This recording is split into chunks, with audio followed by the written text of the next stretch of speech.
Hey guys, tonight we begin with the hidden world behind convent walls, where piety and chastity were preached, but not always practiced. Because while the Middle Ages left behind grand cathedrals and sacred manuscripts, they also left behind court records, confessions, and letters that reveal a far less saintly side of medieval nuns. One that includes secret lovers, hidden pregnancies, escape tunnels, and even full-blown orgies conducted under the guise of spiritual ecstasy. So before you get comfortable, take a moment to like the video and subscribe, but only if you genuinely enjoy what I do here.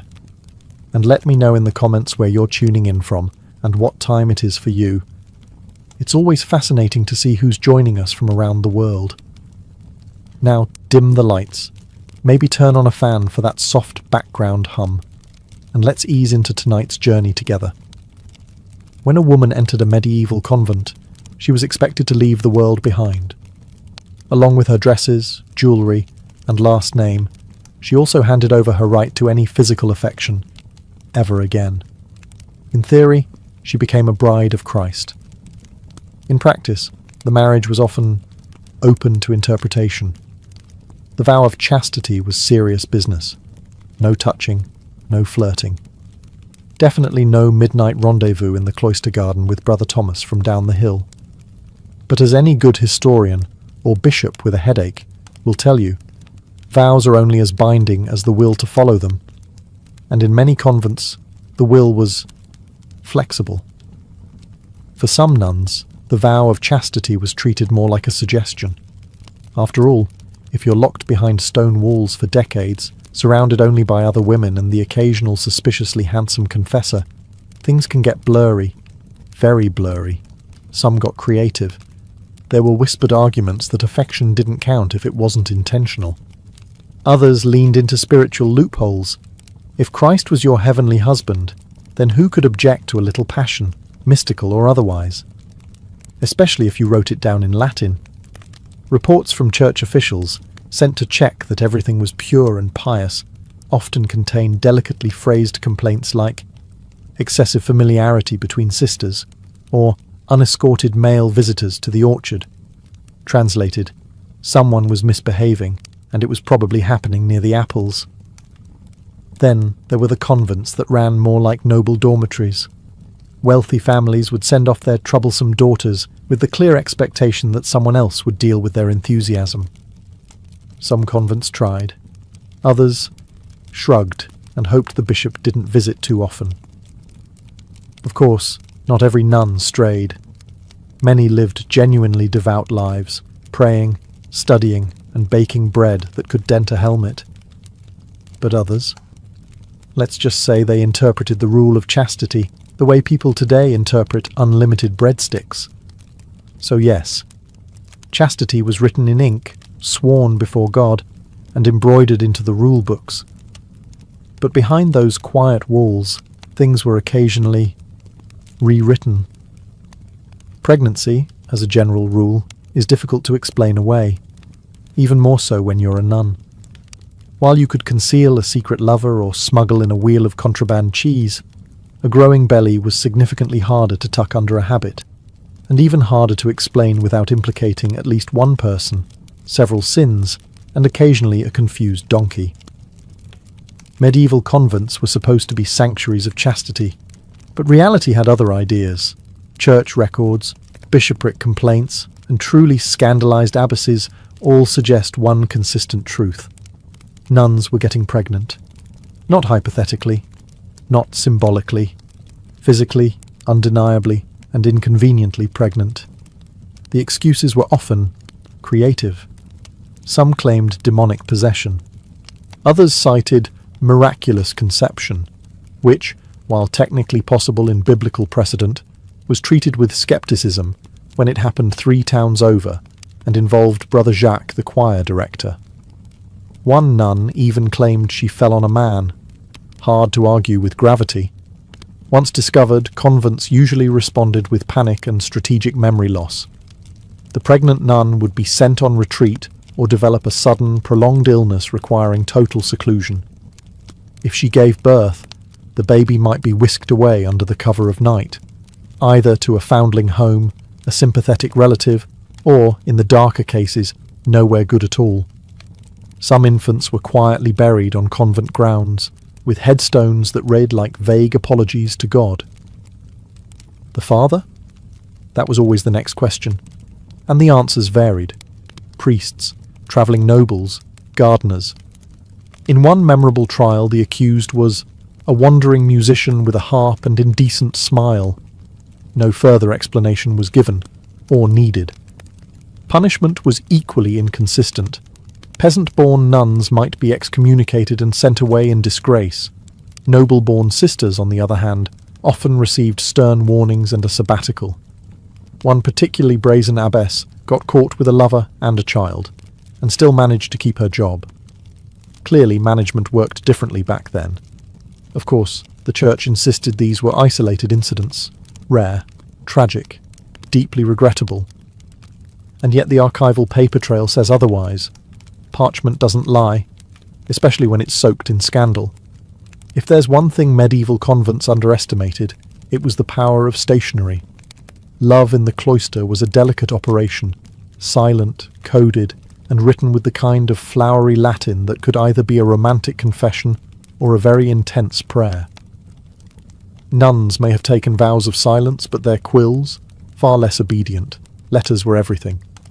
When face-to-face trysts were too risky, and meaningful glances across the chapel became unfulfilling, love found its loophole through ink and wax. Some were slipped through cracks in the cloister wall. Others were tucked into loaves of bread, or passed via suspiciously helpful novices with excellent poker faces. The contents ranged from sweet to unprintable. One nun wrote to her priest-lover that she longed to drink of his chalice of devotion. The bishop investigating the case was so unsettled, he ordered the letter burned, twice, just to be sure. These secret romances weren't always fleeting flings either. Some lasted years. One nun in France maintained a correspondence with a young nobleman for over a decade, outliving 2 abbesses and at least 3 failed attempts to catch her. She finally got caught after quoting Ovid a little too accurately in the convent's choir book. Naturally, the church took a dim view of this literary lust. When letters were discovered, punishments followed: excommunication, penance, confinement to solitary prayer, or worse, a forced public reading of the letters before the entire convent, which may have been more humiliating than divine judgment. And the lovers? If they were men of the cloth, they were usually reassigned to a colder, less romantic post. If they were laymen, well, one was once flogged, fined, and ordered to never again speak to women of the cloth or otherwise. His reply: "Can I still write?" Even more embarrassing were the cases where love letters got intercepted and passed around like medieval gossip columns. Imagine spending hours composing your deepest, holiest affections, only for them to be read aloud by a giggling novice over mead and cheese. Still, the ink kept flowing, because when walls were high and eyes were watching, love adapted, with metaphor, innuendo, and very determined handwriting. In theory, a convent was a fortress of purity. In reality, it was more like a boarding school with walls, and in some cases, a surprising number of escape routes. Medieval nuns weren't just spiritually restless, some were physically inventive. And if you're imagining dainty women gently tiptoeing through a rose garden gate, you'd be wrong. Some of these escape attempts involved scaling walls with bedsheets, bribing guards, crawling through underground drains, and, in one case, dressing as a monk and walking out the front door like it was a normal Tuesday. The motivations varied. Some fled to reunite with lovers. Others simply hated monastic life. A few wanted to return home after realizing that eternal silence meant exactly that, even during meals. Perhaps the most legendary of all escapees was Sister Benedetta of Verona. Sent to the convent at age 14, she made 3 separate attempts to flee. On the 3rd try, she disguised herself as a novice from a neighbouring abbey, forged travel papers, and escaped on a cart of vegetables. She reportedly made it halfway to Venice before being caught, not because of her disguise, but because she kept trying to flirt with the guard. Some escapes were more dramatic. In Saxony, a group of nuns staged a collective breakout after their abbess banned music. They overpowered the gatekeeper with a loaf of stale bread and vanished into the woods. Church authorities later described them as disoriented and unrepentant, which frankly sounds like the tagline for an excellent medieval drama. When caught, escaped nuns were usually hauled back and subjected to some delightful combination of public shame, fasting, and being locked in a cold stone room with nothing but a crucifix and disappointment. Repeat offenders, and there were many, might be transferred to stricter convents, where the food was worse and the walls were higher. But for some, even that wasn't enough to extinguish the flame of rebellion. A few nuns escaped, married their lovers, and lived out their days pretending they'd never seen a cloister, let alone lived in one. Because sometimes the habit just didn't fit, and the window was open. Every scandal has its icon, and in the annals of convent impropriety, Sister Agnes of Würzburg deserves her own stained glass window, preferably one that blushes. Agnes was, by all accounts, an intelligent and charming nun with a notable gift for music, prayer, and hosting a night in her cell for over a year. Yes, a night. A real one. Armour, sword, probably some tragic backstory. His name has been lost to history, which is suspicious in itself, but what we do know is that he was reportedly recovering from wounds sustained in battle. Where exactly this battle took place is unclear. It may have been in a field, a tavern, or perhaps the convent courtyard after he tripped trying to sneak in.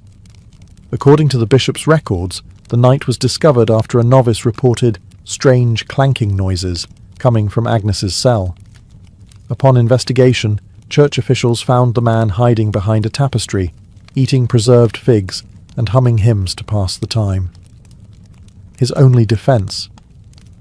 Sister Agnes is a healer, of both body and soul. Agnes, to her credit, did not deny the affair. In fact, she seemed genuinely annoyed to be interrupted. She stated that she was caring for the wounded, and that compassion is a holy virtue, which is true, though rarely invoked to justify cohabitation with a chain-mailed boyfriend. The scandal rocked the convent, not just because of the affair, but because of the duration. A few weeks, even a secret rendezvous, forgivable. But 12 months, during which the knight was seen at least twice wearing a borrowed monk's robe and helping with garden chores. That took planning and commitment. The fallout was swift and theatrical. Agnes was stripped of her position, publicly shamed, and reassigned to a stricter order. The knight? Fined and exiled, though one record dryly notes that he did not seem regretful, which is probably the most medieval way of saying he smirked the whole time. As for Agnes, she later wrote letters protesting the church's hypocrisy, quoting scripture and medical texts in her defence. One line stood out: "Had I let him die, I'd be a sinner still." Not all scandals in medieval convents involved sneaking knights or secret letters. Some were louder, moaned, wept, and trembled in full public view, all while claiming to be in contact with the divine. Enter the mystic nun. In the Middle Ages, certain nuns were known for having ecstatic religious visions. These weren't your average quiet moments of reflection. No, these were full-bodied, eyes rolled back, trembling on the floor spiritual encounters. And while some church officials called them holy, others had questions. Mostly, why did these visions sound so enthusiastic? Take Sister Beatrix, a nun from the Low Countries, who claimed Christ came to her nightly. Not metaphorically, physically. Her writings described embraces of divine warmth and spiritual union beyond the veil of flesh. At one point she declared herself wedded to the Lamb, which might sound innocent until you read the parts where she compared his presence to fire that spread within and without. Subtle.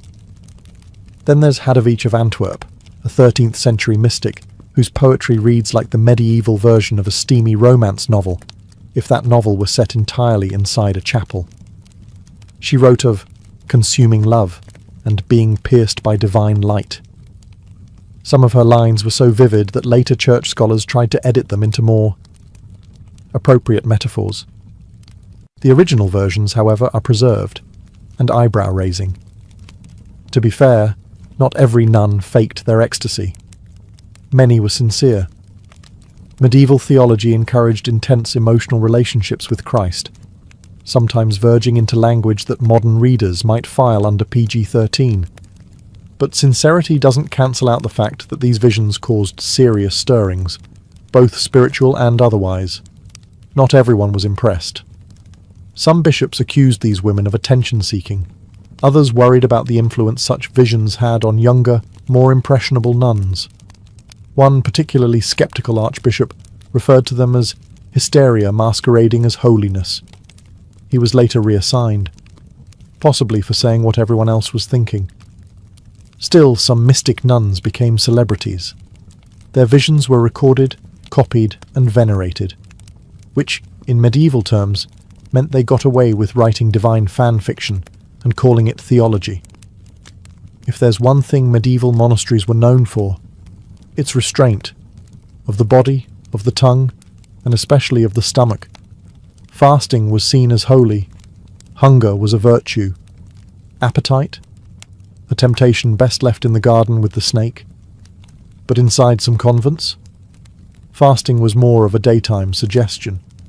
Because when the bells stopped ringing and the abbess retired to her chamber, a different kind of ritual began. The forbidden feast. Convents were supposed to keep a strict diet. Porridge, bread, the occasional fish, and an existential crisis for dessert. Meat, rich cheeses, sweets, and wine were generally banned, especially during Lent or any of the dozens of fasting days that made up roughly half the year. But let's be honest, no one can eat boiled cabbage forever without plotting something. And plot they did. Some nuns developed covert culinary networks. Friendly merchants would deliver salted meats for medicinal purposes. Wine was relabeled as consecrated vinegar. Honey cakes were just there for visitors who, mysteriously, never arrived. One surviving convent inventory included 2 ducks, 1 whole ham, a jug of cherry wine, and 3 wheels of cheese. It was catalogued under liturgical supplies. You can draw your own conclusions. Midnight feasts became a thing. Picture this: a candle-lit room deep in the convent, filled with giggling nuns, whispering psalms between bites of roasted goose. One novice reportedly burned her hand sneaking hot pastries out of the oven and tried to claim it was a punishment from the Holy Spirit. No one bought it, but the pastries were apparently excellent. Sometimes these feasts became social affairs, with visiting men, merchants, priests, or in some cases, men who had no official reason to be in a convent after dark. One abbey in Burgundy was found to be hosting unapproved gatherings, which turned out to be regular Saturday night banquets, complete with dancing, gambling, and what the bishop diplomatically described as inappropriate merriment. Of course, not every nun partook. Many were genuinely devout and horrified by such indulgence, but others, let's just say their idea of fasting was eating quickly before someone catches us. Few things unnerved medieval church authorities more than a nun with a bump. Unless, of course, that bump turned into a baby, and then into a shallow grave beneath the convent pantry. One of the most chilling scandals emerged from a 14th century French convent, where rumours began to swirl of strange noises coming from the cellar. It wasn't rats. It wasn't bad plumbing. It was, as one horrified novice described, something crying that had no right to be there. When church investigators arrived, they expected the usual: a wine stash, some forbidden cheese, maybe a love letter or two. What they found was a hastily dug patch of disturbed earth beneath a barrel of pickled cabbage. Underneath, the body of a newborn child, wrapped in what was clearly a torn wimple, the headdress worn by the sisters. The implication was not subtle. The resulting investigation was as delicate as a plague cart. The mother was never officially named, though several nuns were relocated shortly afterward. a common euphemism for "please disappear quietly before this becomes a trial." The abbess, when questioned, claimed ignorance. "I was not informed of any childbirth," she stated, while standing next to a suspiciously well-used wash basin. She added that any woman who gave birth in the convent had clearly entered already pregnant, which is one of the oldest and least effective explanations in the scandal playbook. This wasn't an isolated incident. Across Europe, hidden pregnancies occasionally resulted in tragic ends. Babies were left at the doors of monasteries. Some were smuggled out to sympathetic families. A few, heartbreakingly, didn't survive long enough for either. The church responded with its usual cocktail of outrage and selective amnesia. Punishments ranged from public penance to quiet transfers. But as long as the walls stayed high and the letters stayed hidden, many such stories were buried, literally and figuratively. Still, every time a cellar was repaved or a pantry reorganized, there was the faint possibility of another discovery. A tiny scandal, wrapped in linen and silence. If there's a scale of things nuns were not supposed to do, opening a brothel lands somewhere between heresy and throwing a bishop out a window. But in 15th century Bologna, one former nun named Sister Clara decided she'd had enough of vows, veils, and virtue. So she left the convent and opened a highly successful brothel in her old convent building, with the habits still in use, because subtlety was apparently not part of the business plan. Clara hadn't exactly been cloister material to begin with. Church records describe her as willful and frequently absent from vespers. Translated, she didn't show up for prayer and possibly had plans involving wine and someone named Marco. Her decision to leave the convent wasn't particularly dramatic. She simply walked out and never returned. The real drama began later, when passers-by noticed the convent had suddenly become very popular with men who had no known interest in theology. According to a local magistrate, Clara employed women, some ex-nuns, others just creatively unemployed, and ran the establishment with military efficiency. Clients reportedly paid extra for costumes. Some men requested the full confession experience, which raises theological questions no one was prepared to answer. When word reached the church, panic ensued. Not because prostitution was rare, it wasn't, but because this particular brothel had the nerve to look like a convent and function better than most monasteries. The optics were terrible. Clara, when summoned to explain herself, simply shrugged and said, "At least no one here pretends to be chaste." She was excommunicated, then re-excommunicated, just to be sure. The building was seized, the operation dismantled, and Clara was, allegedly, sent to a nunnery far from Bologna, which seems like an odd choice, but perhaps poetic justice. Yet her legacy lingered. For years afterward, the site was colloquially known as the Cloister of Delight. It even appeared in bawdy plays and songs. And though the church tried to erase her memory, Clara became something of a folk legend, the nun who skipped salvation and went into hospitality. Confession, the spiritual reset button of medieval Catholicism. For a nun, it was supposed to be a solemn ritual of self-examination, humility, and penitence. You knelt. You whispered your transgressions. The priest offered absolution. You left lighter, in theory. But in practice? Confession occasionally led to more sins than it forgave. Enter the confessor scandal, a genre of misbehaviour so common it nearly became cliché. The setup was simple. One priest, many nuns, and an enclosed space designed specifically for private conversation about temptation. What could possibly go wrong? Quite a lot, it turns out. Some confessors took their spiritual duties seriously. Others took ministering to the soul as an open invitation to explore the rest of the nun's emotional terrain, especially if she was young, anxious, or from a wealthy family whose influence might protect them both. Boundaries were porous, the curtains were thick, and ecclesiastical supervision was mostly theoretical. In one infamous case, Father Anselm of Tours heard the confessions of 30 nuns and somehow managed to develop special spiritual intimacy with 10 of them.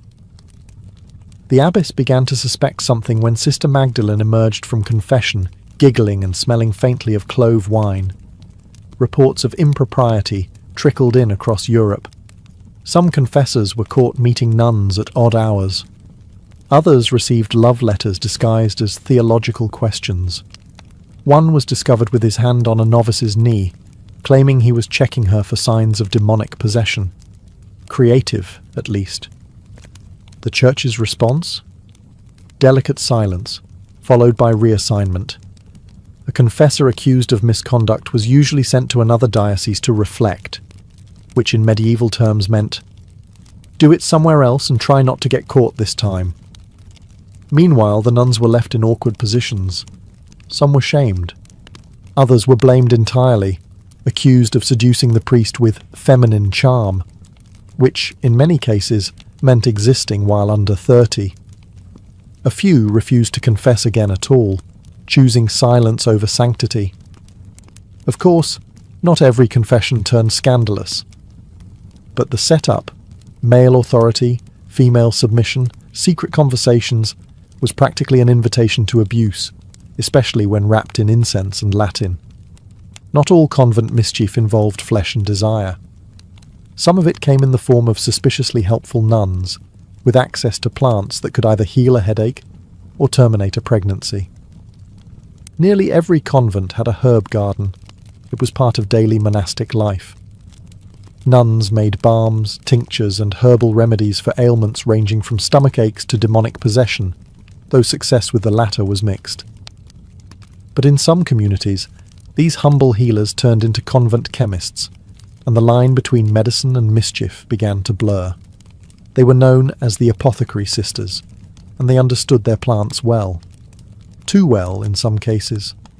Many were trained in the use of abortifacients, herbs like pennyroyal, tansy, and rue, which were used discreetly to restore irregular cycles. Of course, the official explanation was always vague. The potion was for a nervous condition or a stubborn humoral imbalance. But everyone knew what it meant when a nun visited the herbarium after whispering with a red face and a shaky voice. Some convents became known, quietly, as safe places for women with delicate problems. A noblewoman with an inconvenient pregnancy might suddenly decide to pursue spiritual retreat, and emerge 2 months later, looking oddly slimmer and far more devout. Sister Hildegard of Trier was particularly famous, described in records as an herbalist of great discretion.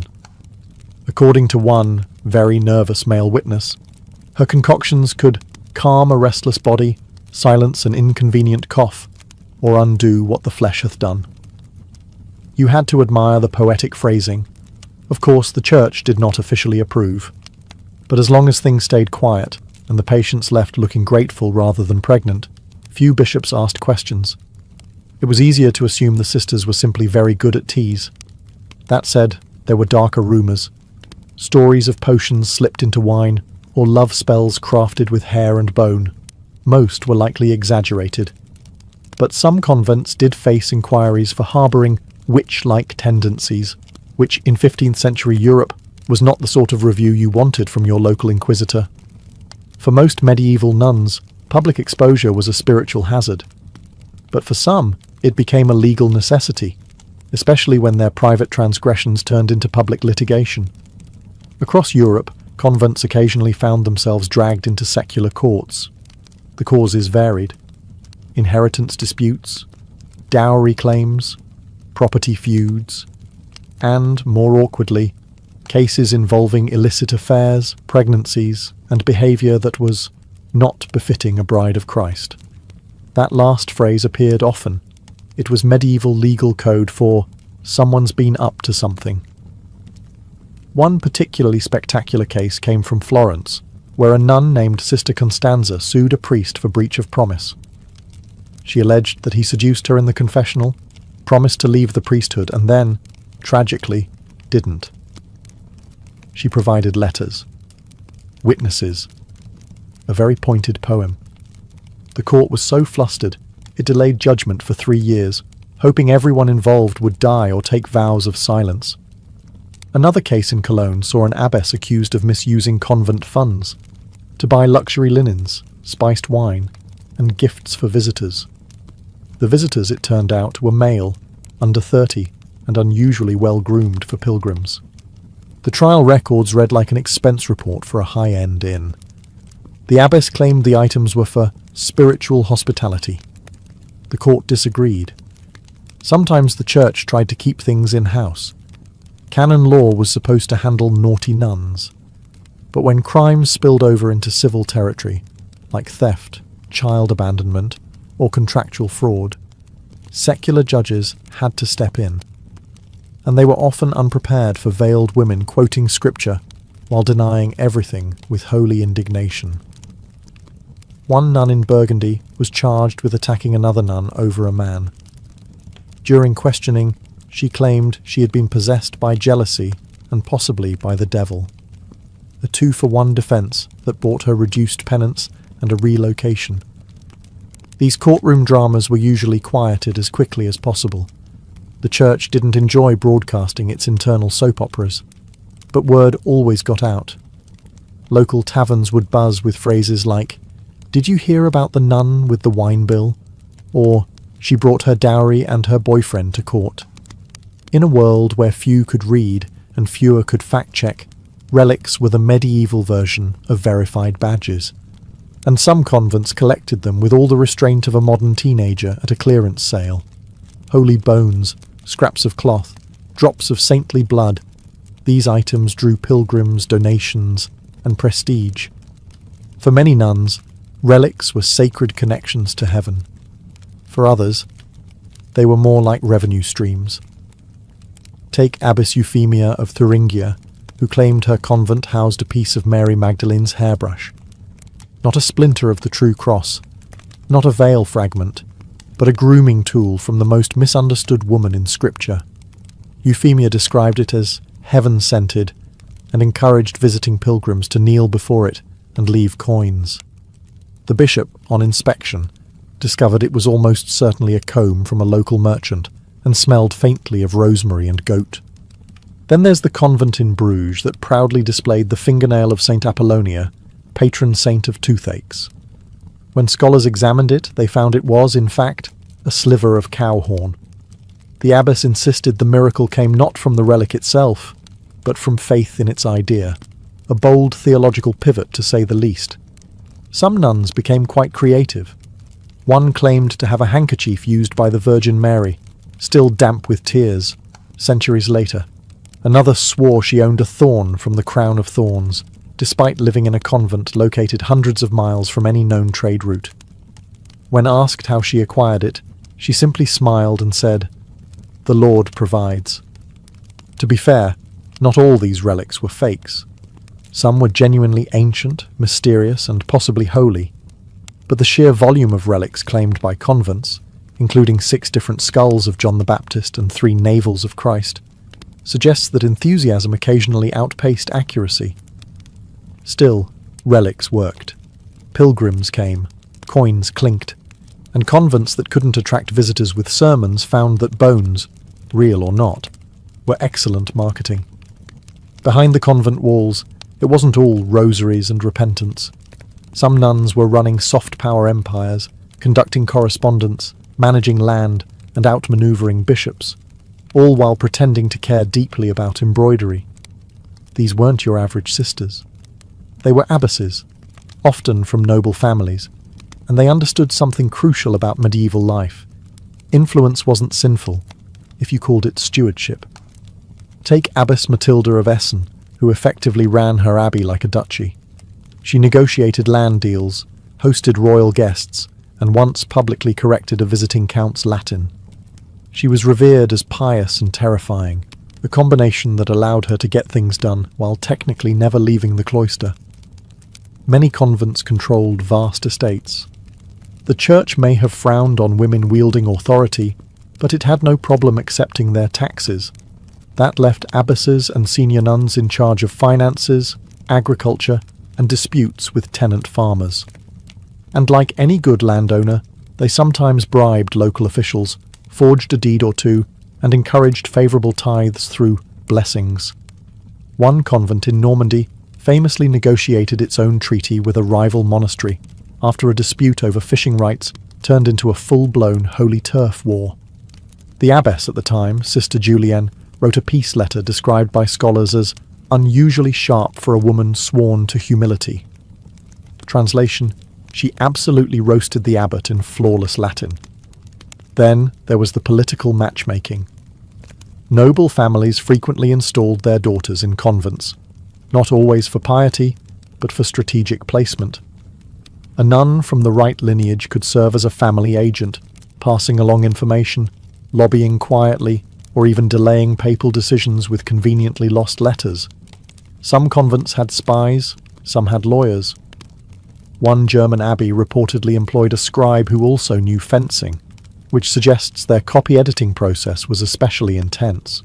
Of course, the church noticed, and occasionally tried to crack down, but as long as the sisters remained outwardly devout, there was little the hierarchy could do. You can't excommunicate someone for being too competent, even if they're clearly running the place like a velvet-gloved mafia. By the late Middle Ages, some convents had evolved into something resembling self-contained cities, complete with economies, hierarchies, gossip, secrets, and, yes, the occasional underground baby swap. Not all scandal wore a sultry smile or left behind a pile of love letters. Some wore silence. Not the holy kind, but the strategic kind. The kind of silence that kept reputations intact, that covered up the crying, the blood, the sudden illness. The nun who mysteriously vanished after taking ill, and whose cell was given to a new novice by morning. Because sometimes scandal wasn't loud, it was procedural. Take the case of Abbess Theodora, who ruled her convent like a medieval CEO. She managed lands, hosted dukes, and held prayer vigils so elaborate they required seating charts. When 3 of her novices turned up pregnant over the span of 1 year, she insisted it was the result of spiritual temptation and ordered stricter fasting for everyone but herself. When local clerics raised questions, she accused them of envy and threatened to withhold intercessory prayer for their souls. A chilling flex, even for the 14th century. Other convents simply leaned into their notoriety. The Abbey of St. Lucilla, outside Milan, quietly gained a reputation as a refuge for reformed women, a vague term that meant former courtesans who now spend 20% of their day in prayer and 80% in expensive robes. They hosted musical recitals, charged admission for feast day processions, and kept peacocks, actual live peacocks, in the garden. The bishop called them a minor concern. Rome called them profitable. In England, one nun was so successful at forging indulgences that her scrolls made it all the way to York Cathedral, where they were blessed by a bishop before anyone realised they were printed using ink mixed with berry wine. Even the devout weren't immune to strange practices. One mystic nun claimed she had spiritual visions only when fasting and dancing at the same time. Her superior eventually banned both, prompting her to invent holy spinning. Visitors thought she was possessed. She insisted she was simply expressing divine joy, at 30 revolutions per minute, because beneath the incense and scripture was always something else. Raw, stubborn life, clawing its way through the cracks in the marble. Before he was the world's most legendary barrel-dwelling philosopher, Diogenes was just the son of a banker in the Greek city of Sinope. That's right. The man who would later scoff at gold and spit on wealth was literally born into money. And, well, that didn't last long. Diogenes' life took a turn when he and his father Hicesius were implicated in a rather creative crime, defacing the local currency. Not metaphorically. They were accused of literally tampering with the coins, possibly shaving them down or forging them. It's still debated whether Diogenes knew exactly what he was doing, or if he was just helping Dad with the family business. But one thing's clear. The local authorities were not amused, and so the future cynic was promptly exiled. Now, for most people, being exiled from their hometown would be a tragedy. For Diogenes, it was a career move. He fled to Athens, the philosophical epicenter of the Greek world. and decided that instead of crawling back into respectable society, he would dismantle it, bit by bit, with sarcasm, a sharp tongue, and complete disregard for pants. Athens, at the time, was full of prestigious thinkers and polished sophists. Plato, Aristotle, the whole gang. Diogenes, penniless and technically homeless, didn't care. While others debated metaphysics in linen robes, he rolled into town with a dog-like grin and a mission: expose every shred of hypocrisy he could sniff out. And yes, dog-like isn't a metaphor. He embraced it. In fact, he proudly identified with the word kynikos, meaning dog-like in Greek, which is where we get the word cynic, barking at corruption, biting at convention, licking truth raw and unfiltered. His first order of business? Ditching all societal pretense. He renounced possessions, mocked manners, and slept in a giant ceramic jar, often mistakenly called a barrel, like a philosophical raccoon. It was his ultimate statement: if society was a facade, he was going to live outside of it. Literally. This wasn't just rebellion for rebellion's sake. Diogenes believed that virtue came from living in accordance with nature, and nature didn't need money, reputation, or 10-room villas. It just needed honesty, and maybe a sturdy jar. If Athens was the heart of philosophical prestige, then Plato was its golden child, polished, revered, and entirely too serious for Diogenes' taste. While Plato was categorizing virtues and defining abstract ideals, Diogenes was, well, peeing on them, literally and figuratively. One of the most famous anecdotes involves Plato attempting to define a human being as a featherless biped. He thought it was a clever summary of our species. Diogenes, always ready to weaponize mockery, plucked a chicken and brought it into the academy, loudly declaring, "Behold, Plato's human." The joke landed so hard that Plato was forced to revise the definition by adding, "with broad, flat nails." Score 1 for the man in the jar. But Diogenes wasn't just trolling for attention. He believed that philosophers like Plato had become too wrapped up in abstract nonsense, forgetting to live with integrity. To Diogenes, virtue wasn't something to be debated, it was something to be lived. And if that meant heckling the intellectual elite while munching onions and looking homeless, so be it. He made a habit of disrupting Plato's lectures, walking through the crowds with a lantern in broad daylight, muttering that he was looking for an honest man. The crowd laughed, nervously, because deep down they knew he was right. Athens, for all its democratic ideals and marble buildings, had become a place of polite lies and philosophical performance. Diogenes tore through it with blunt honesty. Plato reportedly called Diogenes Socrates gone mad. And that wasn't entirely wrong. Like Socrates, Diogenes asked uncomfortable questions and refused to play by societal rules. But unlike Socrates, Diogenes didn't want a dialogue. He wanted a spectacle. And he was more than happy to play the clown if it meant revealing hypocrisy. He made the simple life look outrageous. He begged without shame, ate whatever scraps he could find, relieved himself wherever he pleased, often to the horror of onlookers. But each action, however crude, was a philosophical statement. Why should he feel shame for natural functions when others felt no shame for lying, cheating, and hoarding wealth? Where Plato built ideal worlds, Diogenes smashed the illusions of this one. And if you asked him, that made him the real philosopher, even if he did smell a bit like old olives and existential dread. By now, Diogenes had become a full-time philosophical menace. He had no permanent address, unless you count the massive ceramic jar he slept in, tucked away in the marketplace like some kind of sentient street art installation. He owned almost nothing, just a cloak, a stick, and a cup, until he saw a boy drinking water from his hands and promptly threw the cup away. "A child has beaten me in plainness of living," he said. That was the thing about Diogenes. He didn't just talk about simplicity. He outsimplified everyone. He wasn't pretending to reject wealth while secretly hoarding silver under his mattress. No, He quite literally lived off scraps, bathed in rainwater, and slept with the dogs. In fact, he often called himself a dog, not as self-insult, but as a badge of honour. Dogs live naturally, without shame, pretense, or obsession with status. And that's exactly how Diogenes wanted to live, bark included. Then there was the lamp, or lantern depending on the translation, which he famously carried during the day. "What are you doing?" people would ask. "Looking for an honest man," he'd grumble. Of course, the subtext was clear. He wasn't finding one. He wasn't even hopeful.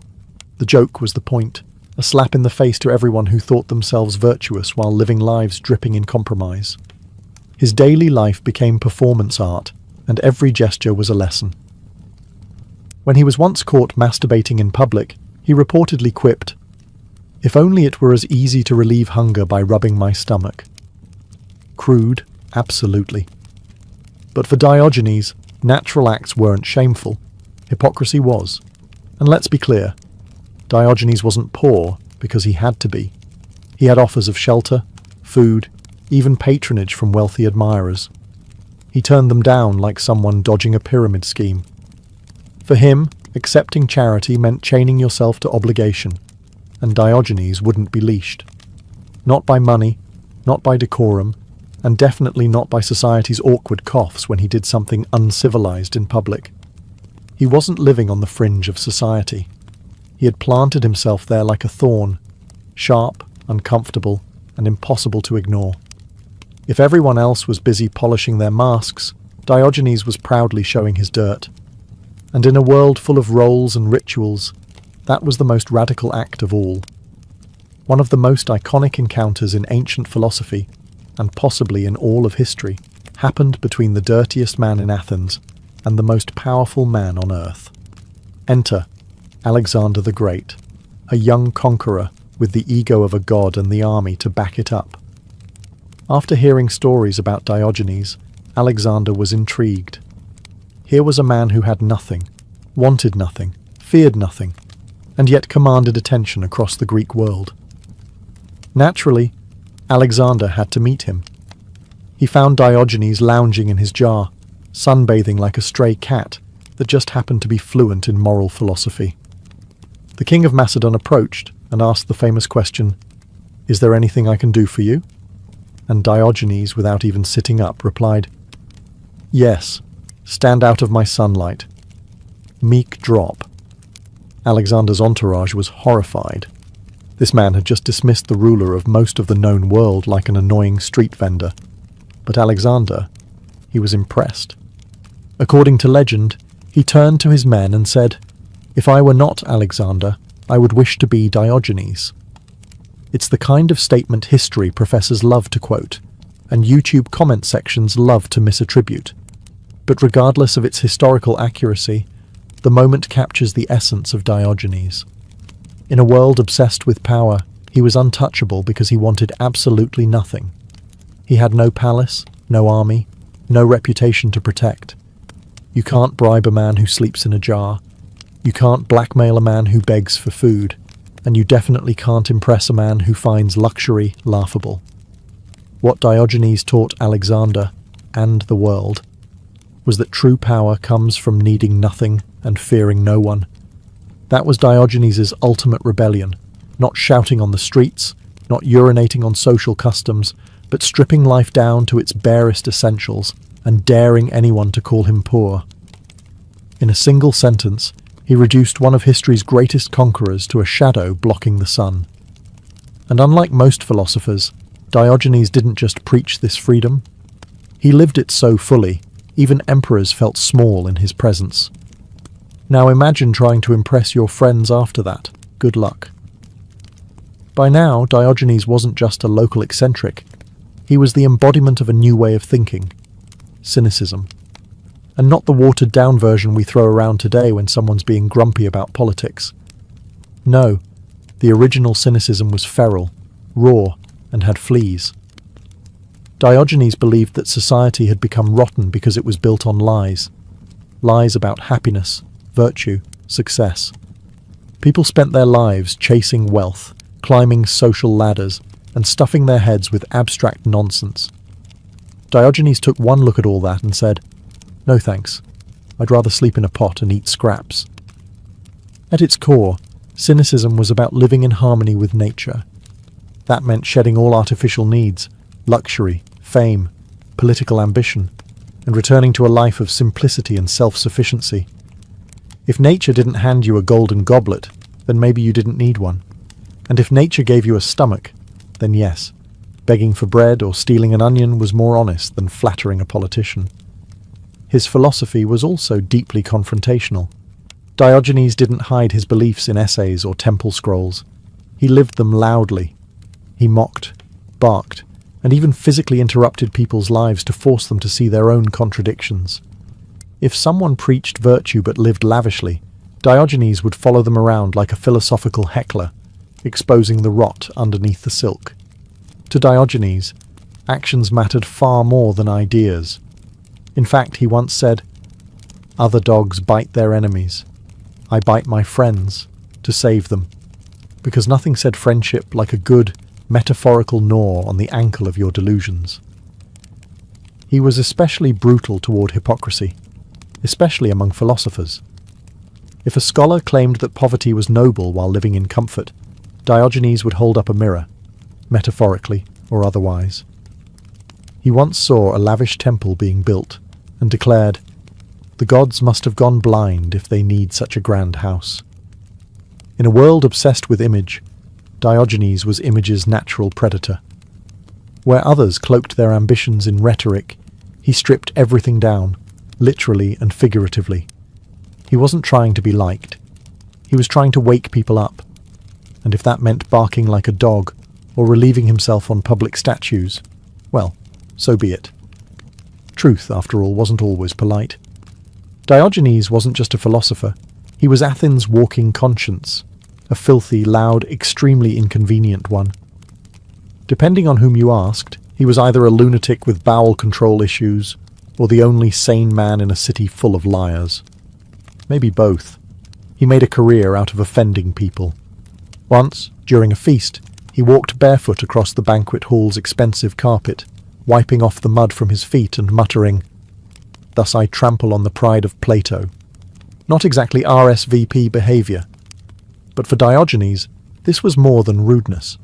It was protest against vanity, excess, and all the hollow rituals people wrapped around themselves to feel important. He challenged everyone.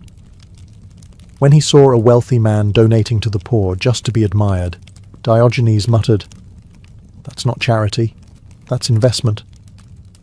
Another time, he saw a man getting angry at being slapped and said, "You shouldn't be upset. It was just flesh striking flesh." This wasn't just philosophy, it was psychological judo. But the real genius of Diogenes wasn't just in what he said, it was how he lived. His daily existence was a critique of everything people took for granted. He turned the world upside down and held it there, waiting to see what coins fell out. Naturally, not everyone appreciated the free lessons. He was ridiculed, attacked, and even arrested, though trying to arrest a man with no possessions and no shame was like trying to confiscate smoke. In one city, after being captured and sold as a slave, yes, really, he calmly told the auctioneer, "Sell me to a man who needs a master." Let that sink in. He ended up with a Corinthian man named Xeniades, who didn't just buy Diogenes. He took him home and let him run the household, educate the children, and essentially become a sarcastic live-in life coach. Somehow, Diogenes turned slavery into a lecture series. Whether insulting kings or mentoring children, Diogenes stayed painfully consistent. He mocked all power structures, even ones he accidentally became part of. If someone ever did try to praise him too much, he'd remind them that he was just a dog chasing truth, and occasionally peeing on golden statues. He was society's permanent splinter. The more you tried to ignore him, the deeper he lodged into your conscience. To say Diogenes had strong opinions about social conventions would be like saying the sun is a bit warm. He didn't just reject polite customs. He launched a one-man war against them with the ferocity of a barefoot prophet and the hygiene of a disobedient raccoon. Bathing? Overrated? Dining etiquette? Pointless.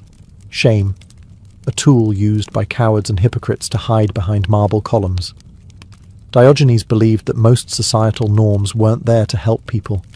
They existed to control them, to shame them into conformity, and to separate the powerful from the poor. So naturally, he decided to live in a way that defied every single one of them. He often walked around barefoot through broken streets, even in the winter. When asked why he didn't wear shoes like a normal person, he replied, "If I were in need of shoes, I'd be more distressed about my life than my feet." Diogenes also had a knack for performing embarrassing bodily functions in public, and not out of ignorance. He knew exactly what he was doing.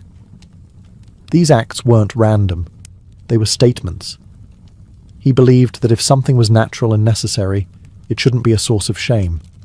In other words, if you're going to scold me for burping, but not for cheating your neighbour, your moral compass is broken. Even begging became a form of resistance. While most beggars tried to appeal to pity or social obligation, Diogenes treated it as a spiritual test, for himself and the person being asked. If they gave, fine. If not, that was fine too. Either way, he stayed honest, and hungry. But Diogenes wasn't just rebelling for rebellion's sake. His whole existence was an ongoing experiment to see how little a person needed to live well. Not just survive, live well. With dignity, with freedom, with a sense of humour sharp enough to slice through the pomp of politicians and the polished language of philosophers. He exposed the absurdity of conventions by ignoring them entirely, and the more people insisted he behave normally, the more he doubled down, proving that many so-called civilized behaviours were really just rituals we performed to make ourselves feel superior. In a world that obsessed over masks, Diogenes was barefaced, and probably barefoot, laughing in the sun, asking us why we weren't. Diogenes, of course, didn't leave behind memoirs, marble busts, or temples in his honour. He wouldn't have wanted them. In fact, if someone had tried to build him a statue, he probably would have spat on it. His legacy lives not in what he created, but in what he destroyed. Illusions, pretensions, and egos. As for his death, like everything else about Diogenes, it's surrounded by stories that are somewhere between tragic, ridiculous, and profoundly fitting. Some say he died from holding his breath out of boredom with life. Others claim he succumbed to an infected dog bite, irony not lost on anyone familiar with his nickname. And then there's the version where he simply lay down, said nothing, and didn't get back up. No grand last words, no dramatic curtain close, just the world's loudest cynic slipping away silently, as if even death didn't impress him. When asked how he wanted to be buried, Diogenes reportedly replied, "Throw me outside the city wall and let the beasts have me." Shocked, someone asked if he was worried about animals tearing him apart. Diogenes answered, "Not if you give me a stick to chase them away." "But you won't be able to use it," the man pointed out. "Then why should I care what happens to me when I'm dead?" Diogenes. 1. Mortality. 0. In the centuries after his death, Diogenes' teachings didn't disappear. They spread like wildfire among those who were tired of hypocrisy. His brand of cynicism inspired a whole school of thought, influencing later Stoics like Epictetus and Marcus Aurelius, who borrowed the idea of self-sufficiency and virtue untainted by wealth or reputation. Even today, in an age obsessed with filters, followers, and fortune, Diogenes still feels oddly relevant. He's a reminder that true freedom isn't found in owning more, it's in needing less. That dignity doesn't come from titles, but from living in line with your values, even if those values include yelling at statues and living in a barrel. He may have died penniless, homeless, and barefoot, but Diogenes left behind something far more durable than gold. The uncomfortable truth. The kind that sticks in your brain like a splinter and dares you to laugh at yourself. Or at least question why you're not carrying a lantern. You'd think a man who barked at citizens, slept in a jar, and publicly scolded Plato would be a forgotten footnote in philosophy. And yet Diogenes has become a symbol, not of madness, but of radical honesty in a world built on illusion. The fact that we still talk about him over 2,000 years later says something. It says that deep down, people are still hungry for truth, even if it smells like onions and lives in a barrel. Diogenes matters today because his life was a provocation.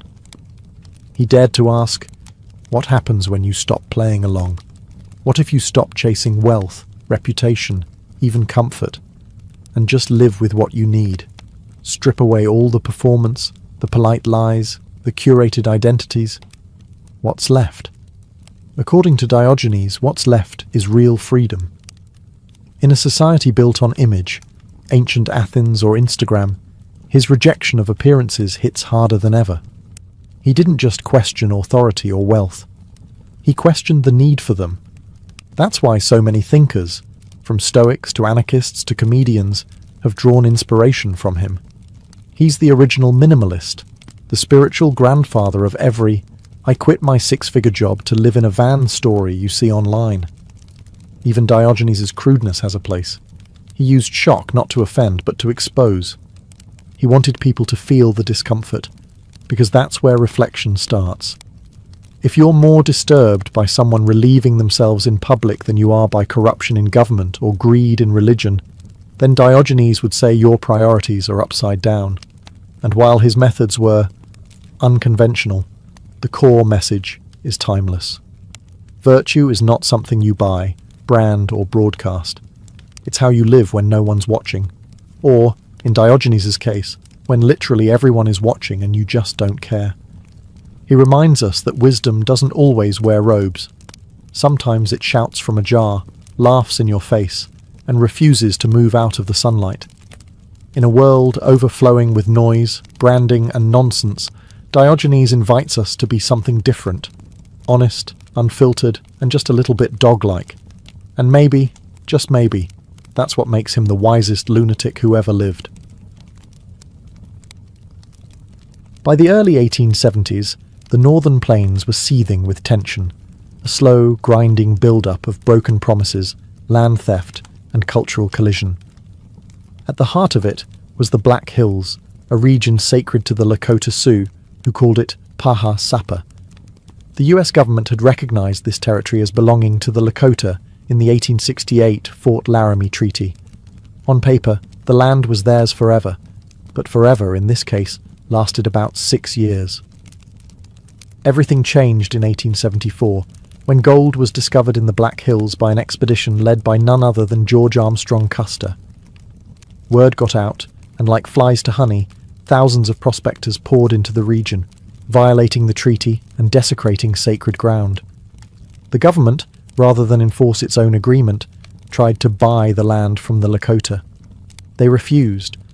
This wasn't just about gold, it was about survival, sovereignty, and the erosion of their way of life. To Washington, the Lakota and their allies were now hostiles. They weren't negotiating, they were resisting. The US Army was ordered to bring all native groups onto reservations by January 31st, 1876.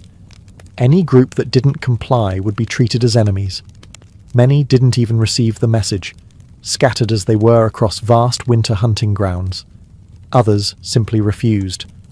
They had no intention of abandoning their freedom for a life of dependence and confinement. What was forming on the plains wasn't just a disagreement, it was a collision course. A loose alliance of Lakota, Cheyenne, and Arapaho warriors, led by legendary figures like Sitting Bull and Crazy Horse, began to gather. They were not a formal army, but they were bound by purpose, to protect their land, their people, and their way of life. They knew war was coming.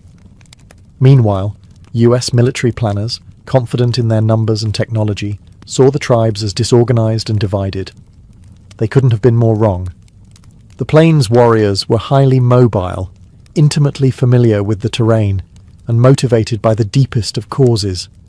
The powder keg was lit, the fuse was burning, and soon, the clash that would become the Battle of Little Bighorn was hurtling toward history. George Armstrong Custer was not your average military officer. By 1876, he was a household name, a flamboyant, divisive Civil War hero with a reputation for boldness, recklessness, and a dangerous addiction to glory. with his flowing blonde hair, flashy uniforms, and appetite for headlines, Custer seemed more suited to a stage than a battlefield. And yet, his daring had earned him both respect and resentment. After the Civil War, Custer had been assigned to the western frontier as a lieutenant colonel in the 7th U.S. Cavalry. His job, enforce federal Indian policy, which increasingly meant forcing native tribes onto reservations, peacefully, if possible, violently, if necessary. By 1876, Custer was eager for a fight. His political ambitions were simmering, and a decisive military victory could restore his reputation after a public feud with President Ulysses S. Grant's administration. He wasn't just chasing Indians, he was chasing relevance. As tensions escalated with the Lakota and their allies, Custer was ordered to join a three-pronged campaign to locate and subdue the so-called hostiles. The plan was to encircle the native encampments and force them into submission. Custer's column would approach from the east, while General John Gibbon's troops came from the west and General George Crook's forces advanced from the south. But from the beginning, the plan suffered from overconfidence and poor coordination. The terrain was rugged, the distances vast, and the intelligence shaky at best. Most US officers, including Custer, believed they were facing a small, scattered group of warriors. They had no idea that thousands of Lakota, Cheyenne, and Arapaho had come together for a summer gathering near the Little Bighorn River, the largest native force ever assembled on the plains. Custer, as usual, wanted to strike quickly and claim the glory for himself. He declined reinforcements, refused to bring Gatling guns that would slow him down, and ignored orders to wait. Instead, he pushed ahead with his 600 men, splitting his forces into 3 battalions for a surprise attack. It was audacious, bold, and catastrophically misinformed, because what lay ahead was not a broken village of stragglers. It was a unified, battle-hardened force ready to defend its way of life. And Custer, with his signature flair, was about to ride straight into legend and disaster. While the US Army operated on faulty maps and faulty assumptions, something extraordinary was happening along the banks of the Little Bighorn River. Thousands of Lakota Sioux, Northern Cheyenne and Arapaho had gathered, not for war initially, but for a traditional summer encampment. It was a time to rest, to hunt, to hold ceremonies, and to be together as families and allies. But the political reality of 1876 cast a long shadow over the gathering. The native leaders knew what was coming. They had seen the treaties broken, the buffalo herds disappear, and the encroachment of railroads and settlers. They understood that this encampment, peaceful as it seemed, might soon become a battlefield, and they weren't going to run. At the center of this growing coalition was Sitting Bull, a hunk-papa Lakota holy man and visionary leader. In the weeks leading up to the battle, he performed a powerful sun dance, a grueling ceremony of sacrifice and prayer. According to witnesses, Sitting Bull had a vision during the dance. He saw soldiers falling into the camp like grasshoppers, defeated and broken. For his followers, this was no metaphor. It was prophecy. And then there was Crazy Horse, a warrior of almost mythical skill and bravery. Quiet, reclusive, and deeply committed to protecting his people, Crazy Horse had already earned a reputation as a fearless leader in earlier battles. He would soon prove himself again, charging directly into enemy lines with a blend of daring and tactical brilliance. Other leaders, like Gall and Two Moons, also emerged as key voices. Though the tribes did not operate under a single centralized command, their unity in this moment was remarkable. They were defending more than land. They were defending freedom itself. Estimates vary, but there may have been 8,000 to 10,000 native people in the Little Bighorn Valley, including 1,500 to 2,000 warriors. They were well armed, many with repeating rifles and superior knowledge of the terrain, and most importantly, they were fighting for their homes, their families, and their way of life.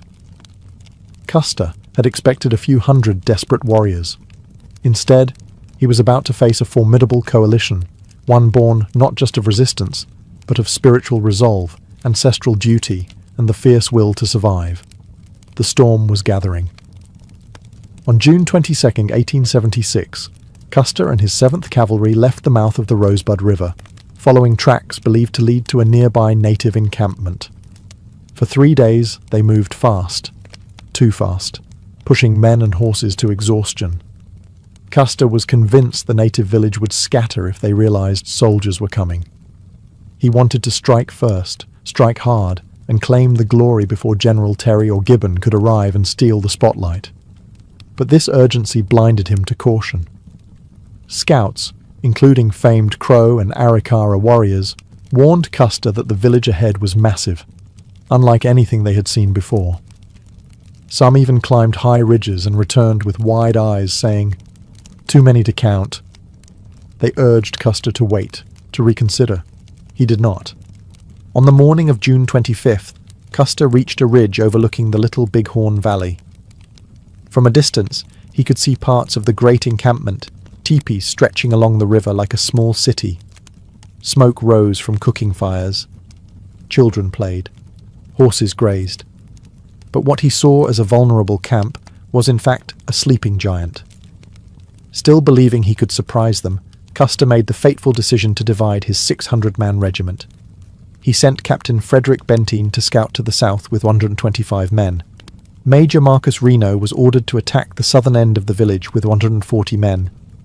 Meanwhile, Custer himself took about 210 men northward, hoping to flank the village from behind and trap the warriors in a pincer move.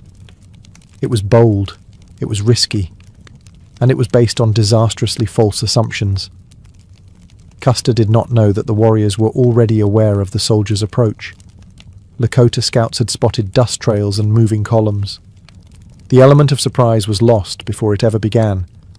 As Reno's men descended into the valley, they didn't find panicked families running. They found warriors assembling, more warriors than they'd ever imagined, and instead of folding, the camp erupted into organized resistance, led by the very people Custer had underestimated. At that moment, the myth of invincibility surrounding the U.S. Army began to crack. The 7th Cavalry was walking into a storm it couldn't outrun, and Custer was leading the charge straight into its heart. At around 3 p.m. on June 25, 1876, Major Marcus Reno and his men charged the southern end of the native encampment.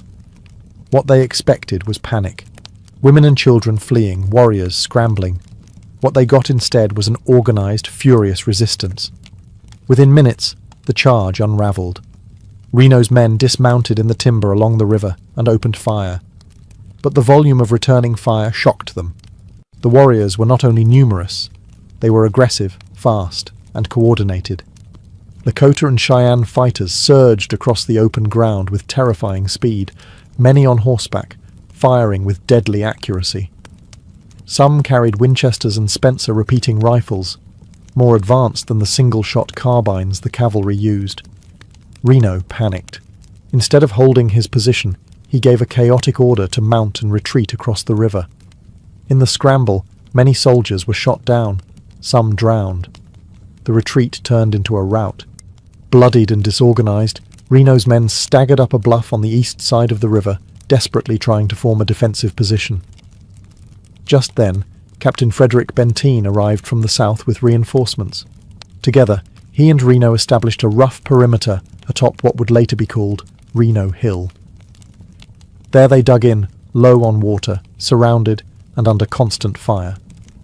They could hear distant gunfire to the north, the sound of Custer's own fate unfolding, but they didn't know exactly what was happening. They sent messengers, but none returned. Meanwhile, in the valley below, native warriors swarmed across the battlefield, emboldened by Reno's retreat. Spirits rose. The prophecy was coming true. The invaders were not invincible. They were fleeing, and more were coming. Up until now, US military campaigns on the plains had been predictable. Native groups had learned to expect overwhelming force, fast strikes, and harsh retaliation. But this was different. The warriors were fighting on their own terms, mobile, determined, fueled by vision and rage. And while Reno clung to life on the hilltop, unsure of what had gone wrong, Custer was continuing his advance to the north, unaware that the entire tactical framework he relied on had already collapsed. The battle was no longer about strategy. It had become survival. And Custer's clock was ticking.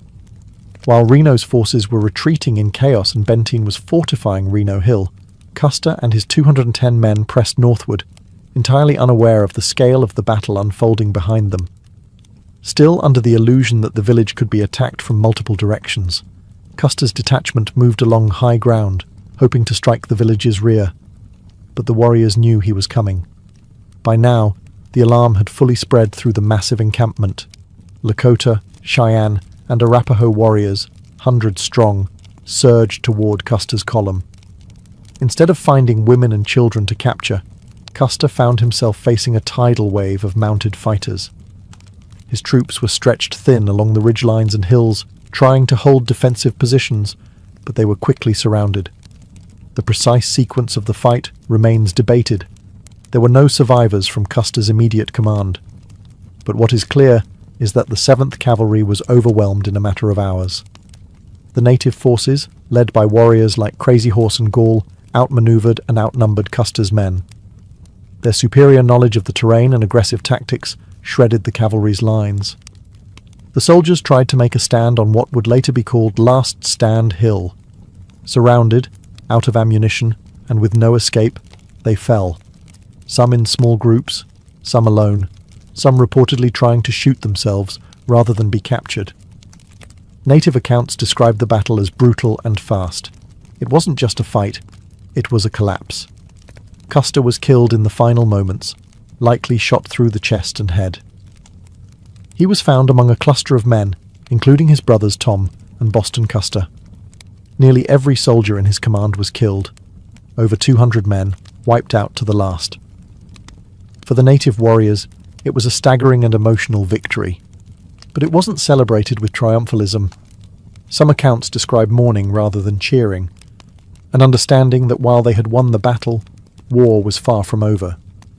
The US Army would return, and this moment of glory would be met with vengeance. Still, for one day, on the rolling hills of Montana, the unstoppable machine of westward expansion had faltered, and Custer, the bold commander chasing legacy, had found it, not in conquest, but in annihilation. When the dust finally settled on the evening of June 25th, silence returned to the hills of the Little Bighorn. Fires smouldered, ammunition belts lay scattered, and over 200 soldiers of the 7th Cavalry lay dead, including George Armstrong Custer and nearly every officer under his direct command. The battlefield was littered with broken weapons, fallen horses, and the bodies of men who had never seen it coming. But the native victory, as complete as it was, came with a grim understanding. This was not the end. It was a spark. The US government, humiliated and enraged, would not forgive what they would call a massacre. Back east, newspapers screamed headlines of Custer's last stand, casting him as a martyr, and the native warriors as bloodthirsty aggressors. The context, the treaty violations, the gold rush into sacred lands, the defensive nature of the fight, was conveniently erased from the national narrative. In the days that followed, native families mourned their own losses. Though victorious, they had suffered casualties too, and they knew the American response would be swift. Some leaders, including Sitting Bull, urged the people to move quickly. They dismantled the great encampment and scattered into smaller bands across the plains, preparing for the retaliation they knew was coming. It wasn't long before US troops, reinforced and rearmed, descended on the region. The defeat at Little Bighorn only hardened Washington's resolve. Policies became harsher. Treaties were torn apart. More troops arrived. The goal was no longer negotiation, it was domination. Sitting Bull eventually fled north to Canada to avoid capture, while Crazy Horse continued to fight for another year before being killed under suspicious circumstances in 1877. Many bands, starved and outgunned, were forced onto reservations, their freedom shattered. The battlefield itself was discovered by relief troops 2 days later. The scene they found was grim and haunting. Many soldiers had been stripped of their uniforms and equipment, a traditional warrior custom meant to deprive enemies of dignity. Some bodies were mutilated, others left untouched, depending on tribal customs and the intensity of the fighting. But no one could deny what had happened. Custer was gone. The 7th Cavalry was decimated. And for a fleeting moment, native resistance had achieved the impossible. They had won. The Battle of Little Bighorn was more than just a military clash. It became a symbol, warped and weaponized by history. For the Lakota, Cheyenne, and Arapaho, it was a rare and hard-won victory against overwhelming odds. For the US government and its citizens, it was a humiliation that demanded swift, merciless retribution. In the American imagination, the narrative was quickly twisted. Custer was transformed from a reckless glory chaser into a tragic hero, the valiant general who made a last stand. The complexity of his decisions, the arrogance of his tactics, and the injustice of the US invasion into treaty-protected lands were all swept under a wave of patriotic mythology. The press labelled the native victory a massacre, erasing the fact that it was a defensive battle on native land. But among native communities, the battle was remembered very differently. It was a moment of unity, bravery, and prophecy fulfilled. The great encampment at the Little Bighorn represented a final shining moment of freedom, before the long shadow of reservation life closed in. For many, the battle became a point of pride, a testament to resistance and resilience. It proved that the indigenous peoples of the plains were not passive victims, but active defenders of their world. Yet the cost of that victory came swiftly. Within months, military campaigns intensified. The buffalo herds, already devastated, were targeted deliberately to destroy the native food supply. Tribes were relentlessly pursued. By 1877, Crazy Horse was dead. Sitting Bull would survive longer, but even he would eventually be killed in 1890, days before the Wounded Knee Massacre, another tragic milestone in the erasure of native sovereignty. And so, the legacy of Little Bighorn became twofold, a source of inspiration and mourning. It exposed the cruelty of US expansion, the broken promises, and the ferocity of a people who refused to be erased quietly. Today, the battlefield stands as a national memorial. For years, it honoured only Custer and his men.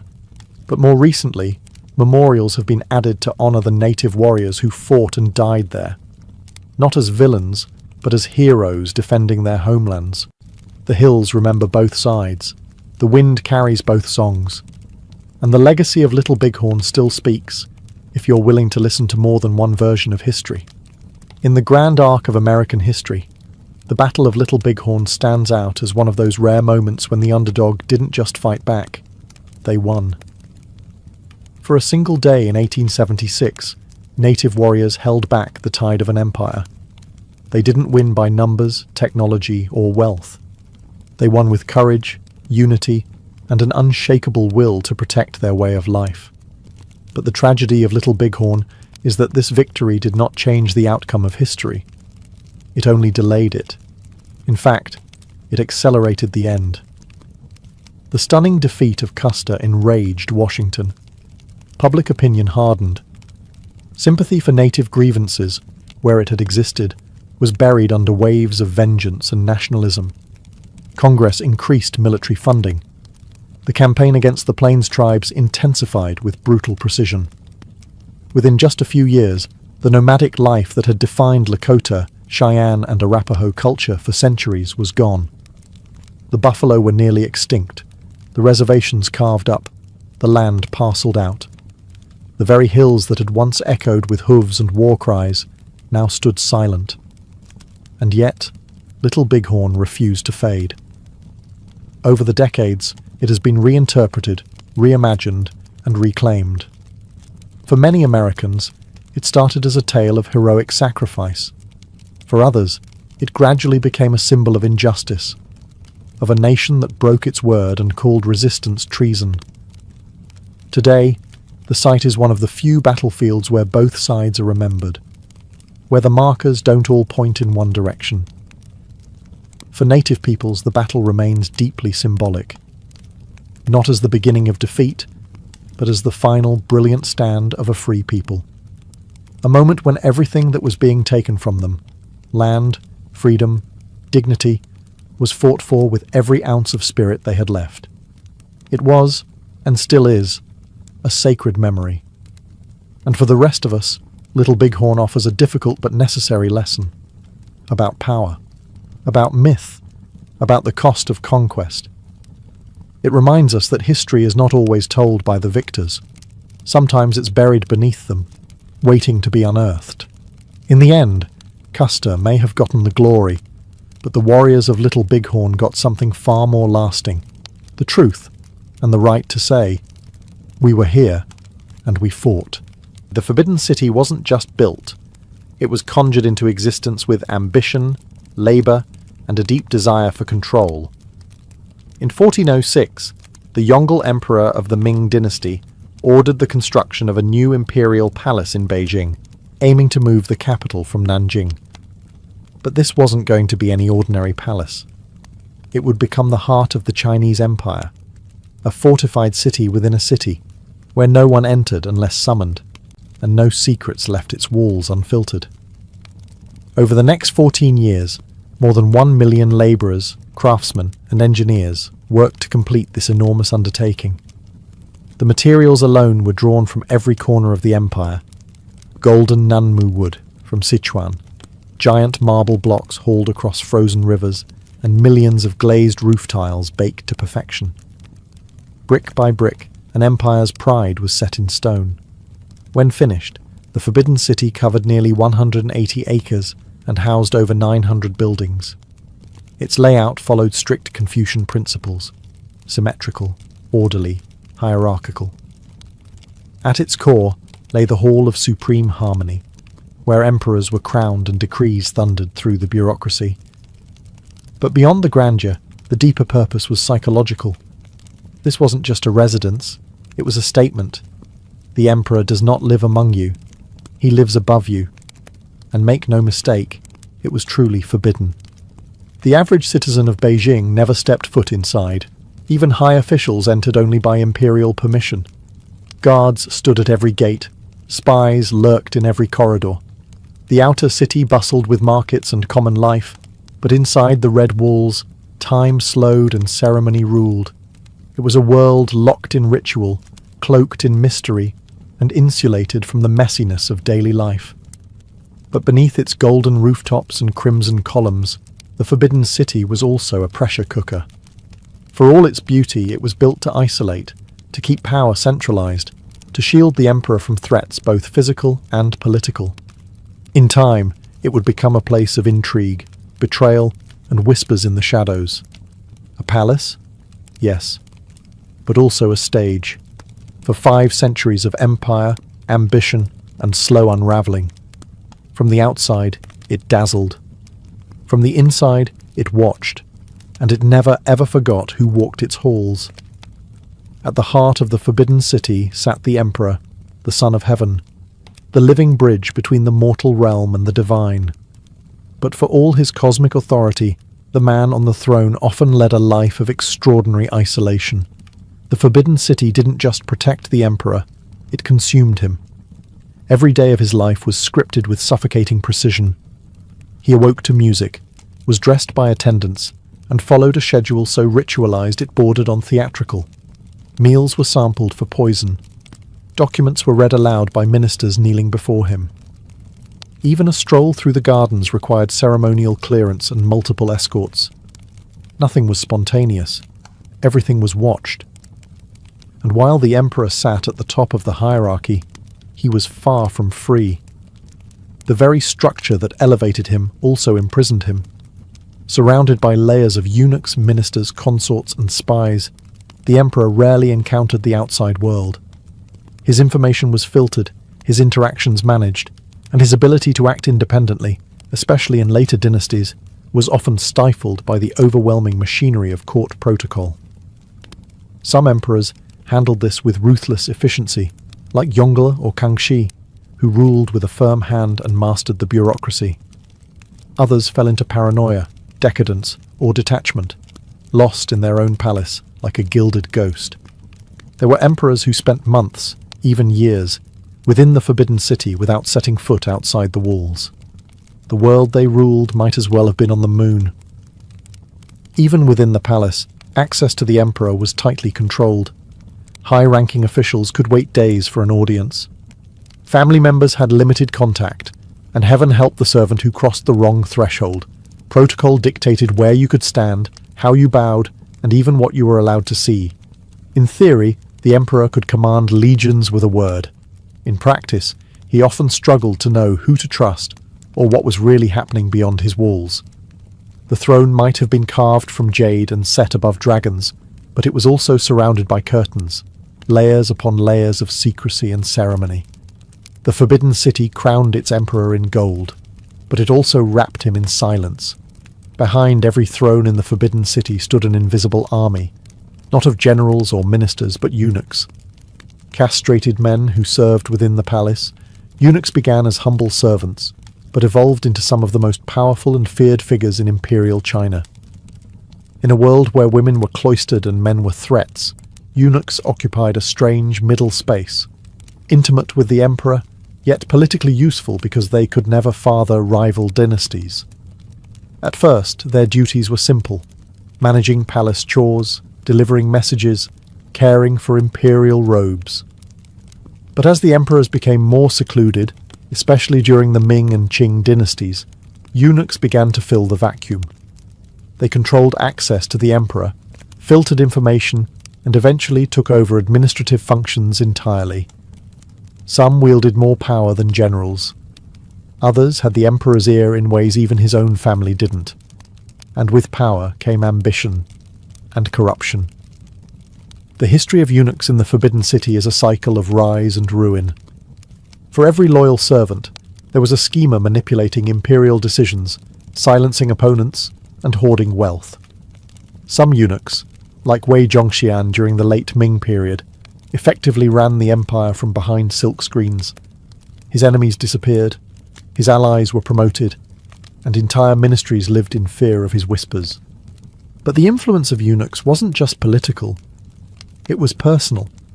They cared for the emperor since childhood, watched him grow, and often became surrogate fathers, mentors, or enablers. Their presence was constant, in the emperor's chambers, his study, his court. If the emperor was lonely, it was often the eunuchs who knew, and sometimes exploited, that loneliness. Yet their lives were far from luxurious. Many were forcibly castrated as boys, often from poor families hoping to secure them a future inside the palace. Those who survived the brutal operation and years of menial work could, with cunning and luck, rise in rank. But they were always viewed with suspicion by Confucian scholars and military elites, tolerated, used, and eventually scapegoated when things went wrong.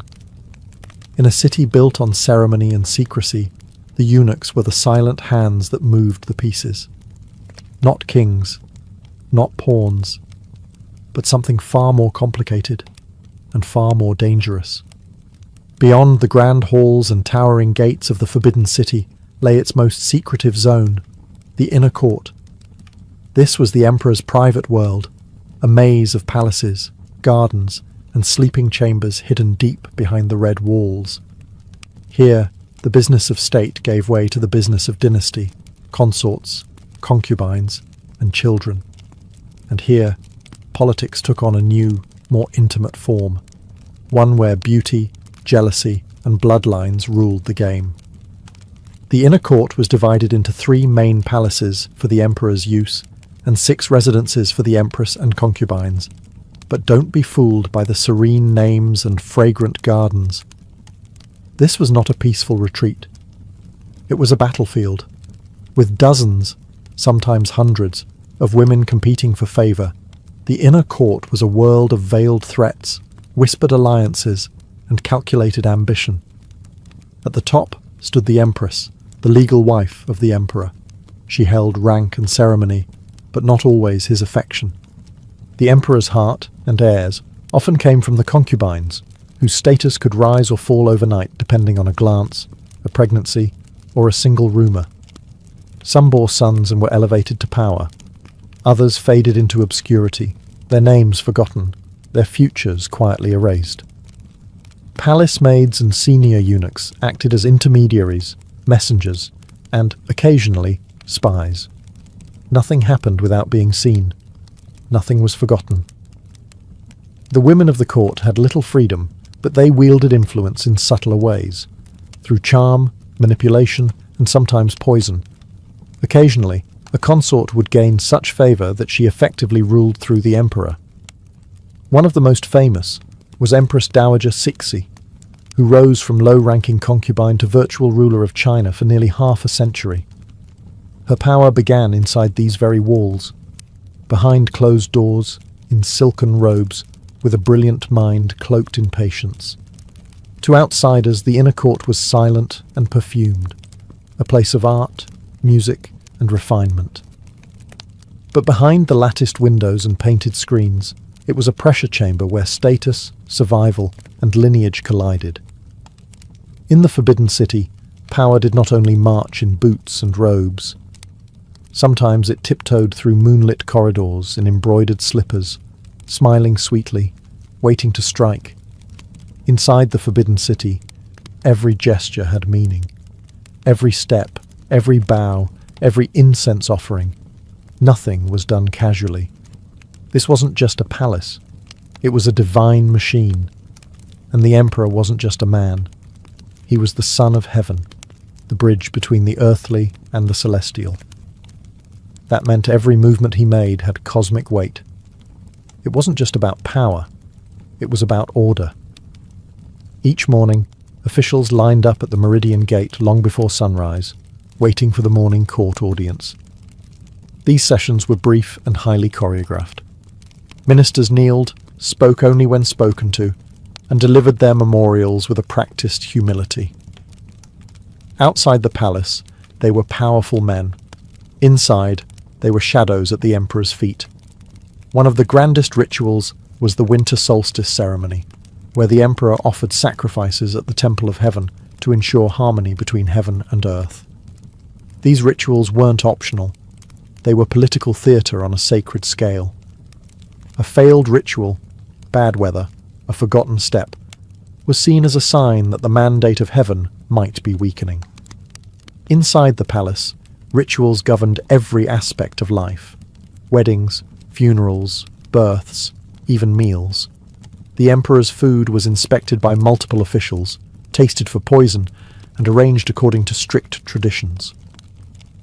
If the emperor changed the menu without permission, chaos could ripple through the kitchens and court alike. But perhaps the most telling ritual was silence. You didn't speak to the emperor unless spoken to. You didn't look him in the eye. Even his family bowed, rose, and retreated backwards. Distance was mandatory. Intimacy was rare. Over time, the obsession with ritual became a double-edged sword. On one hand, it preserved continuity, structure, and legitimacy across centuries. On the other, it paralyzed decision-making. Ministers debated protocol, while the world outside changed. Foreign powers advanced. Revolution stirred. But inside the Forbidden City, the officials were still arguing about the proper number of ceremonial steps for a royal procession. The rituals that once cemented power began to calcify it. They kept the empire spinning, but also stuck in place, like a beautifully painted clock whose hands no longer moved. Inside those golden walls, the performance continued, flawless, precise, and increasingly irrelevant. Beneath the lacquered beams and golden tiles of the Forbidden City lay a world not seen in paintings, a world of shadows, whispers, and endless suspicion. Though the walls kept enemies out, they couldn't keep ambition in. And in a palace where power was concentrated, inherited, and often unstable, the greatest dangers weren't armies at the gates. They were servants in your chamber. Spying was not just common, it was institutionalized. Eunuchs reported to other eunuchs. Palace maids gossiped in coded whispers. Even concubines had informants bribing or blackmailing lower servants for information about their rivals. The emperor's word was law, but most of the time, he didn't know which words to trust. Paranoia was routine. Letters were opened. Conversations were overheard. An offhand remark could be twisted into treason. False accusations flourished. Ministers might rise to glory one day and be exiled the next based on a whisper. Families disappeared overnight.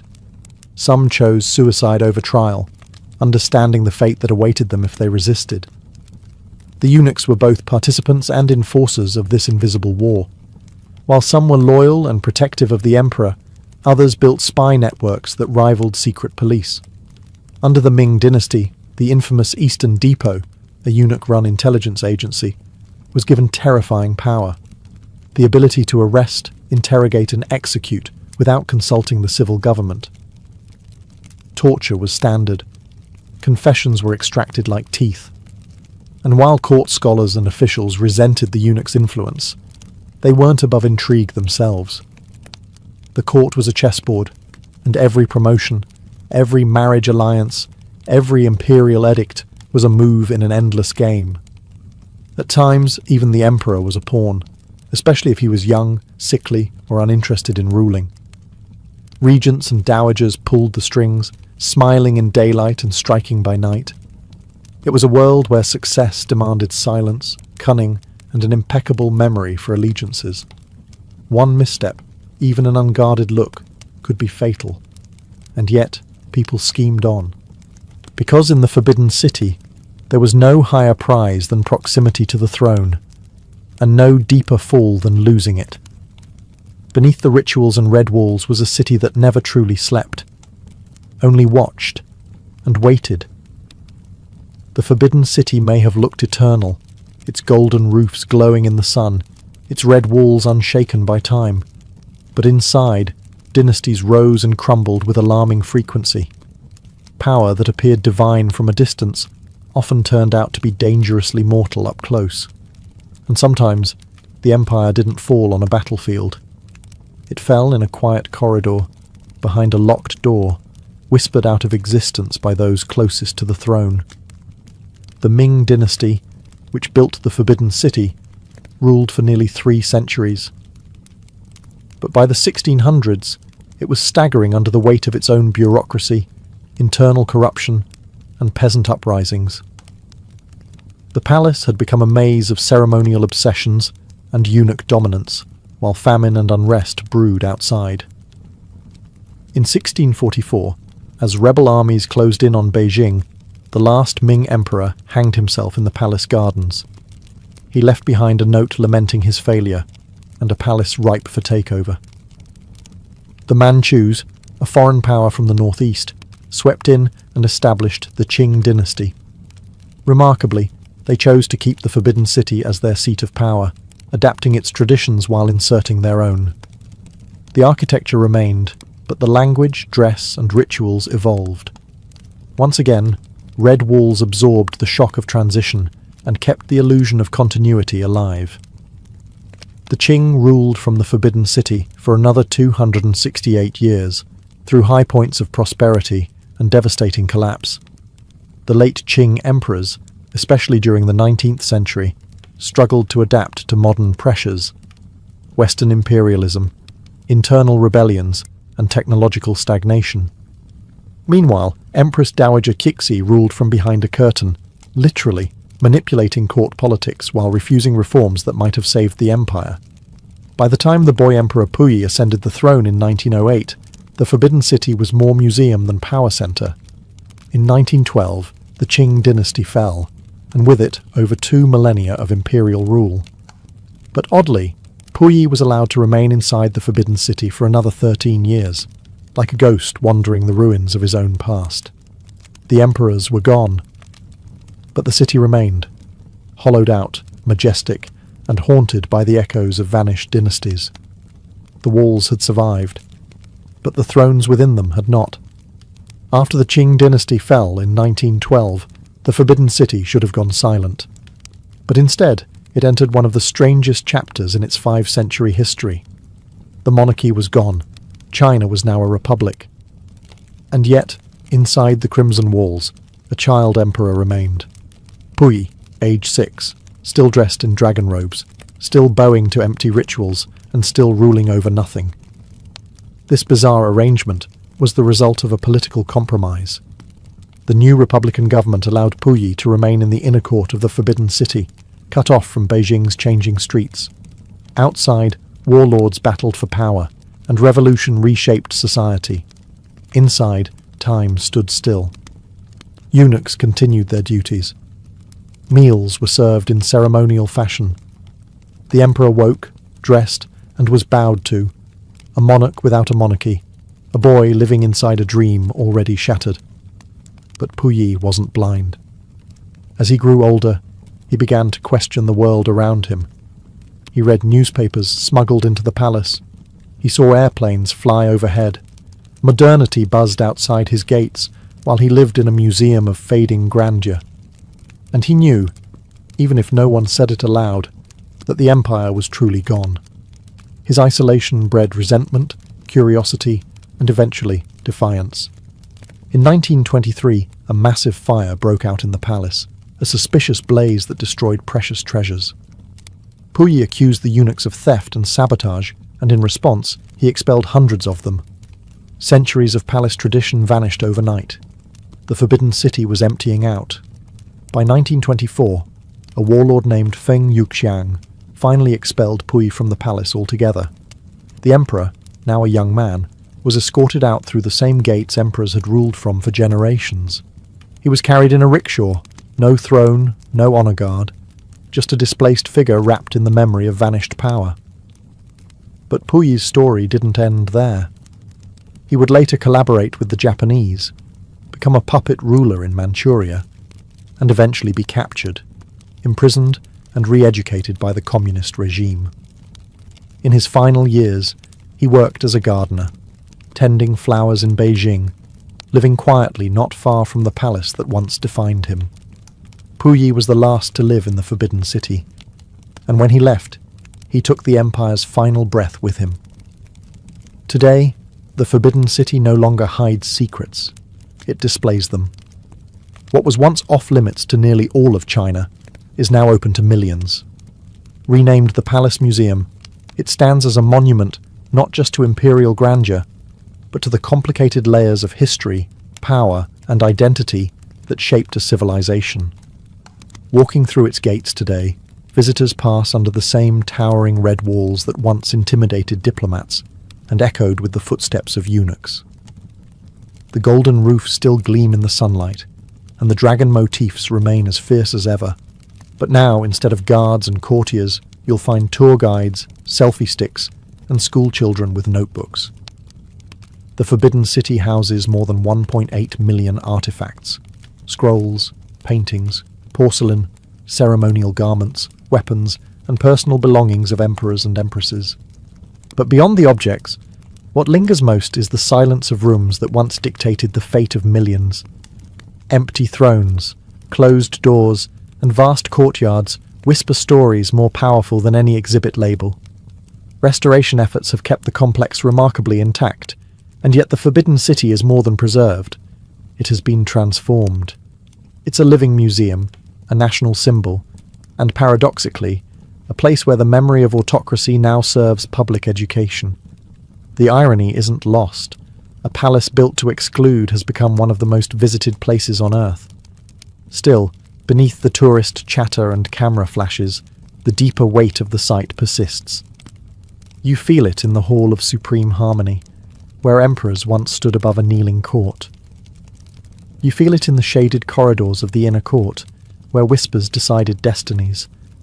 And you feel it in the gardens, where lonely rulers once wandered among rock sculptures, longing for a world they could barely touch. In many ways, the Forbidden City is China's mirror, a reflection of grandeur, control, vulnerability, and endurance. It's not just a relic of the past, it's a framework for understanding how history shapes the present. From isolation to revolution to public memory, it has seen every chapter, and it continues to watch. Not as a seat of power anymore, but as a witness to everything that followed after the empire's last breath.